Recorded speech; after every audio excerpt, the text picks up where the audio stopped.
Hey, Producer Paul here. This is part 3 of Doug's presentation from the recent mastermind. Make sure to go back to listen to parts 1 and 2 and stay tuned for part 4 coming next week. And for more information, as always, check out wealthygymowners.com. Let's go to phase 2. Who here is in phase 2? Phase 2 is 50 to 100 clients. Cool. Good chunk of you. All right. So 50 to 100, you should be doing 15 to 30K per month. So top line is 30. These are rough numbers, right? But just to put a range to it, 15 to 30. Things that you need to do differently. Of course, it's like anything else. All of phase 1, like phase 1 has to be nailed, what we talked about. And then additional things. At this stage, really important to make sure that your payroll, because at this stage this is very much a team, like this is where you start to build out your team. Very important that you maintain 40% of your revenue at payroll and nothing more. 40. And that should include, because at this stage you are still active in your business, that should include your salary. So this does not include your profit if you take profit or if you take draws, but many of you should at this stage be an S Corp, and you should by law be taking a salary, what's considered manageable for your role, which for most of you probably talk to your accountant, but somewhere between 30 and 50K a year, just as a salary to cover you for your job.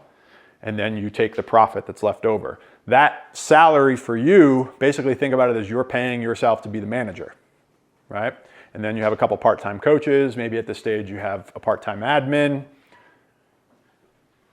This stage can get in my opinion, the number one problem that happens at this stage is we don't increase marketing. Of course, we'll talk about that next. But I would say bigger than that is our margins shrink.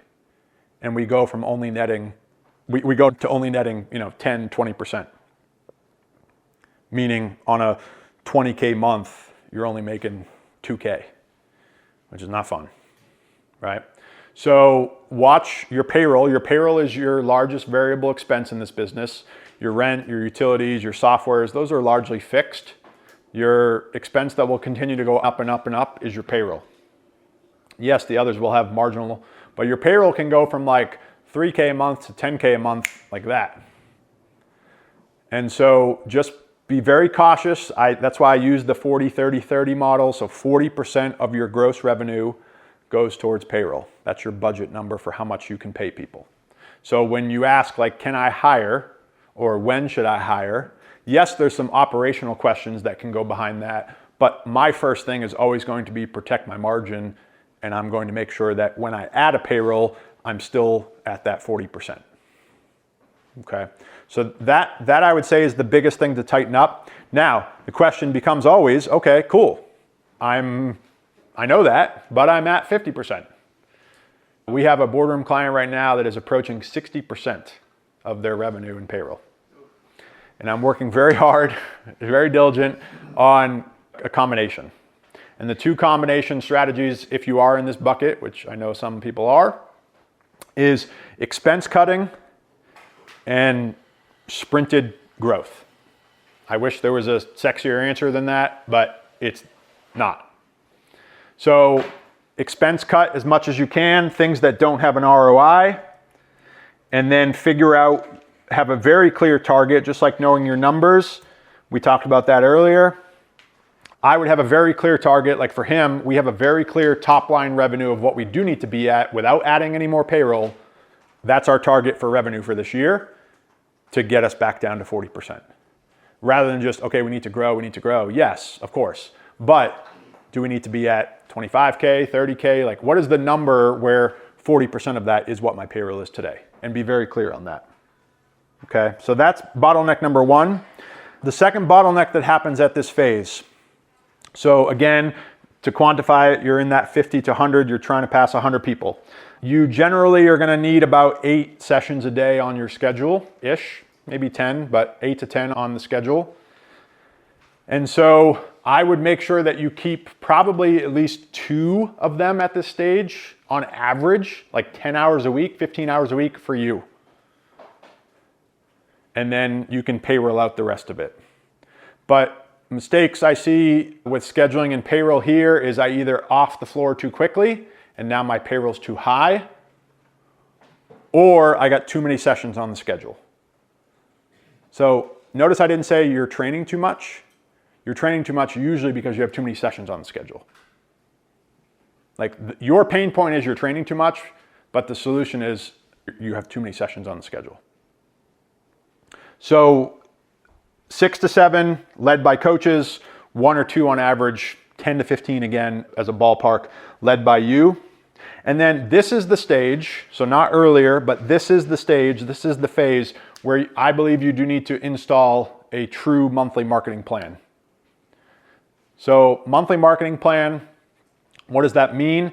That means that every month ahead of the month, so in our coaching programs, Project of 100 and Boardroom, we do it on the second or third week of the month previous. So like next week, I'll be doing July's marketing plan for them. And it's because it takes time to build that stuff out, right? You got to get your ads up and running. You got to get your stuff written, scheduled. You might have to, go make a connection somewhere, get something printed, whatever, right? Your monthly marketing plan it's not just doing what I would consider to be like the basics from phase 1. So basics in phase 1s would be your referral reach outs, your reactivation reach outs, your sending your email, hitting your list, right? At this stage, you are putting a healthy budget towards paid ads. Most people in this stage, in this phase, should be ideally, depending upon where you are, I know it's a wide range of 15 to 30, but ideally somewhere between 5 and 10% of your revenue should be going towards marketing. So if you're doing 20K a month, you should be spending 2K a month on marketing. And you will be able to do that if you factor in the margins and the other choices we've made, right? And that may look like $1,000 toward management and $1,000 toward spend, but it's still $2,000, right? So at this stage, I would like to see 50% roughly of your leads be generated from paid ads. 50% of your leads generated from paid ads. Sometimes we can get it to be a little bit higher, but if we're too high on that number, then that tells me that you're not doing anything else but ads, which is the opposite problem, still a problem. Because if all of a sudden we try something on ads and it doesn't work, now you're down leads. And so certain things are going to work more or less on ads, but they're always, at this stage, they're always running. The biggest thing I work with, and I don't run ads to be clear, I just see those that do and do well with it, what they do. At this stage, like I have a client right now, he's right around that 15K mark, and we're working on, and many of you probably do this, right? I know we used to do all the time. Run a campaign, shut things off. Run a campaign, shut things off. Run a campaign, shut things off. And we know that doesn't work anymore, right? So at this stage, we really want to work on just having a consistent marketing budget that we devote X number of dollars every month, no matter what, towards paid ads. So that's part of the marketing plan, is what those ads are and what you're doing there. The other part of the marketing plan is what you're doing for basically the manual labor, right? Because ads should be set it up and not forget it, but maybe somebody else is doing it, what have you. The other things would include your referrals, your reactivations. This is where I believe you will get more benefit from getting out into the community.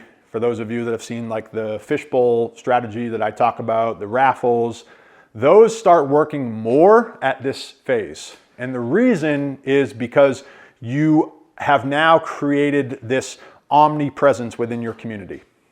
So there's a term in marketing called direct response. And what that means is just like it sounds. It's one way, direct. Buy this thing, click this link, do this thing. Here's this promo, buy this today. That's direct response. Brick and mortar is not direct response. We try to make it direct response, meaning I send an email and I get a client. I do 5 emails, I get 5 clients. That's not how it works. How it works is if I'm in your town, so if I'm in Asheville, North Carolina, everywhere I go, I see Keith's stuff, everywhere.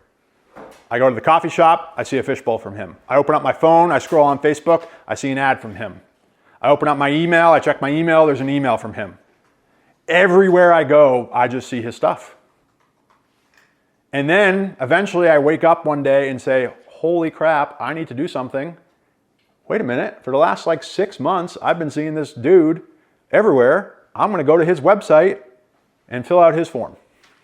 Oh wait, my kid's calling me. Oh wait, my kid's crying. Put that down. 3 days later, Facebook ad. Now I fill out the form 3 days later. That's how brick and mortar marketing works. It does not work where I run an ad and get 10 clients. I send an email and get 5 clients. I send a reactivation campaign and get 1 client. At this phase, it is the omnipresence effect where I like using case studies because it's like social proof that selfishly it makes me feel better that the stuff works that I'm talking about. We have a client in Boardroom that stopped running Facebook ads and their local marketing became less effective. Their website traffic dropped. They just last month turned their Facebook ads back on, and what do you know, their website traffic increased. Magic. We weren't driving to the website, we were driving to a lead form. But on a Facebook ad, I see your stuff, and then I'm sitting in line at Starbucks, and I see an ad, and I'm like, oh, what's this? Let me hop over to Google and Google you. And then I walk into the coffee shop, and I see your fishbowl. And I'm too lazy to fill it out, but then I go back and hop on Facebook and see another ad from you. Like, that's what I'm trying to get at this phase, is the omnipresence, right? So if we don't have that omnipresence, all of these strategies don't work. Because I think they work best when they're collectively working together, okay? So that's what's needed at this stage. So if you're only like hiding behind the keyboard doing text and emails to your list, that will be probably fine for phase 1. That will not get you out of phase 2. We need to make sure we're running ads. We need to make sure we're getting out in the community. We need to make sure we're running a full marketing plan. All right. Last couple things in phase 2. Those are the 2 big ones, the staffing bottleneck and the marketing bottleneck. A couple systems that I would want you to have in place is session standards. I believe it's the only system you need I don't want to say only, but it's really the only at this phase system you need for coaching. And all session standards is what does a good session consist of? That's it. It's a 1-page document. What does a session look like? From start to finish, what does it need to do? What needs to happen? What are the touch points, etc. And my recommendation, again, you can have mine, is to build out acronyms because none of your team will remember a Google Doc of random bullets, but they will remember acronyms. For example, we use an acronym called the 5 Ps. We have making sure you're punctual, making sure you're present with the clients, making sure you're prepared for your session. All things you and I all already probably do ourselves in sessions, but by talking about it as common language with my team, I'm always talking about the 5 Ps. Many of you have, if you're working in a small group format, you have these lovely things called client notes. And you run into issues where some trainers don't update notes, or some trainers update notes, but it's not enough or not enough context. So part of the session standard is what is your note framework? So we use a framework called PIG, which stands for Program, Injuries, and Goals. So some random trainer doesn't come in and be like, I didn't write note, or I wrote this 16-paragraph note and now the next coach has to read it all. No, our framework for notes is PIG. That's the standard. So at this stage, the session becomes about delivering the standard, and I will try hard not to go on a soapbox here about standards. But at this phase, a major growth is we just don't have high enough standards. We let mediocre coaches continue to be mediocre coaches, and then we wonder why we have a mediocre business. And it's because you've brought on people that started up here, and then their standards dropped, and we never raised the standard. So I'm not trying to be mean to them. I want to lead them. I want to set the example, but we have standards. An example of a standard, a small one. In our gyms, you can wear black shorts or gray shorts, black yoga pants or gray yoga pants, and you have to wear a logo t-shirt. So on day 1, we have a new coach, this was about 2 weeks ago.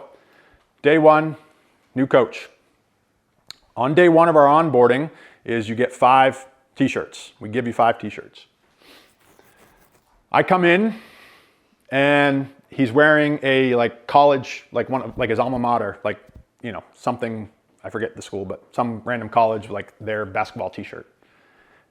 I said, where's your uniform? Like, where's your shirt? Oh, I forgot about it. Well, that will be strike one. We do this a couple more times and you're gone. You have to have those conversations. That is an example of a standard. The standard is to wear a t-shirt. It's right here. We went over it on day one. It's not negotiable. And many of you are, and I was there, like, does take some like growth in the sense of confidence, but there are people every day essentially, I don't want to say walking over you, but team members. A common problem we deal with at this stage is team members walking over the owners, not living up to standards, and it's simply because you just let it happen. So this entire stage on the coaching side is making sure your coaches are living up to standard. Our standard is on the floor 15 minutes before the session starts. So I think I'm pretty fun to work with. Maybe you might disagree with that because you only see me in this environment. But like, I would be on the gym floor 20 minutes before and I would stand there. The clock would be up on the wall and I would stand there and wait and see if they walked on the floor 15 minutes. And I'm not like shouting out in the middle of, like, I'm not gonna call them out on the floor, but like, you have to pay attention. If that's the standard, you have to pay attention. Is it actually happening? I would secret shop my morning coaches. I would randomly, out of the blue, show up at 5:15 in the morning, walk in. They're supposed to be there at 5:15. Were they there at 5:15? Was the gym open? Or were they walking in at 5:27 for a 5:30 session? Like, I don't have to do that every day, but I have to make sure the standards are being met at this stage, because if the standards are not being met, we'll never get out of this stage. We'll never get out of it. Okay, so those are the big three here. Phase two, you got your staffing to figure out, your payroll, your payroll percentages, making sure your margins are tight, your comprehensive marketing plan, and then your standards.